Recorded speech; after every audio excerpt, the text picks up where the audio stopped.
So do you love a good quesadilla? I know I do.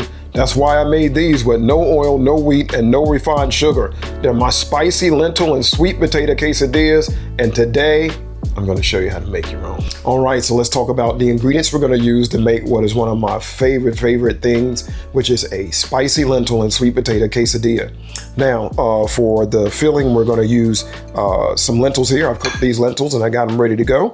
We're going to use some cilantro. Cilantro is one of my favorite foods. I eat it every single day in my salads. Great detoxifier, super health promoting.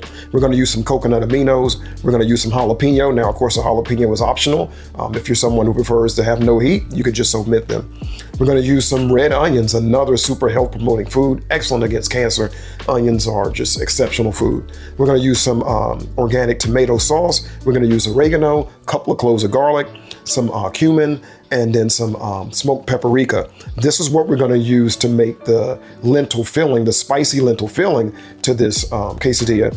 And what we're going to use to top it is one of my favorites, sweet potatoes. As you know, sweet potatoes are so good. They blend so well with so many different things, savory, spicy. It all goes well with sweet potatoes. And if you make these quesadillas, and I urge you to do it, you're going to know, man, what a combination, sweet potatoes with this. Now, after that, things become optional. It's really a matter of preference. I'm going to be using some of my HV nut-free pepper jack cheese. Now, I was really excited when I made this recipe. My original version of cheese is made with cashew, so it's not nut-free, but super good also. I'll put a link in the descriptions below. Now, a quesadilla is only as good as the bread it is put on, and for bread, we're going to be using my HV almond flatbread. Now, this is a recipe that I'm very happy about. Now, I made my original recipe.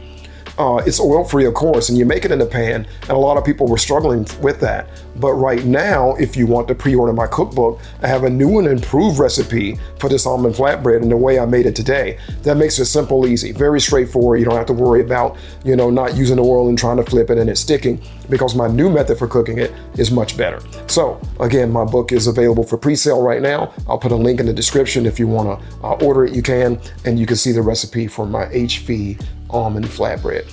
This is what we're using to put together this delicious quesadilla. I know I keep saying it with confidence. That's because I know if you try these, you'll love them. Super delicious. Let's start putting them together. All right, so now the first thing we're going to do to get our spicy lentil filling done is to cook our onions, our jalapeno, and our garlic to get them soft. Now, because this is oil-free cooking, obviously, we're not going to use oil in our pan. We're going to use a little water. Okay, so once we get our onions, jalapeno, garlic, and water in the pan, we want to cook them until the onions begin to soften.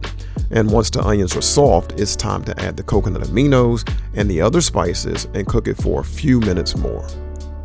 If you're enjoying this video, please like and subscribe below. All right, so I've got most of my ingredients for my filling in my pan now, but I do want to add this tomato puree. And I realized earlier that I called it tomato sauce. It is actually tomato puree. I'm going to add it now. Okay, and once we've added the tomato puree, we're going to cook it for a few minutes, then add the lentils and the cilantro and cook it for a few minutes more until it's nice and thick.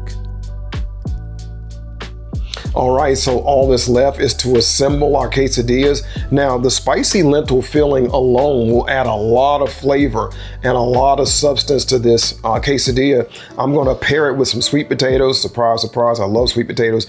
And these flavors blend together great. Now, after that, it's really up to you what you want to do. You could stop there and have a really good quesadilla. And now I've got 3 different options as far as like a creamy kind of texture and flavor to add to this quesadilla. You could use a sliced cheese or avocado, and I even broke out some of my regular HV cheese sauce. I'll put a recipe in the description below so you can see this if you choose to use this. So if you don't have the block cheese on hand, you may want to go simple and just make some sauce. But either way, you could use either of these or a combination of 2 or 3, depending on how much fat you want, how much flavor you want. I think I'm going to make these and add cheese to one and cheese sauce to the other, and maybe use a little avocado. I'll make it up as I go. Let's start putting them together. All right, now this part is pretty straightforward. Once you've added your choice of toppings, it's time to get your quesadillas folded onto a parchment-lined baking sheet and then into the oven. All right, so these are put together and ready for the oven. Going to give them a quick bake and then a quick taste. Again, I love the combination of sweet potatoes and spicy lentils. It just blends together really nice. cheese sauce brings it all together. Excellent.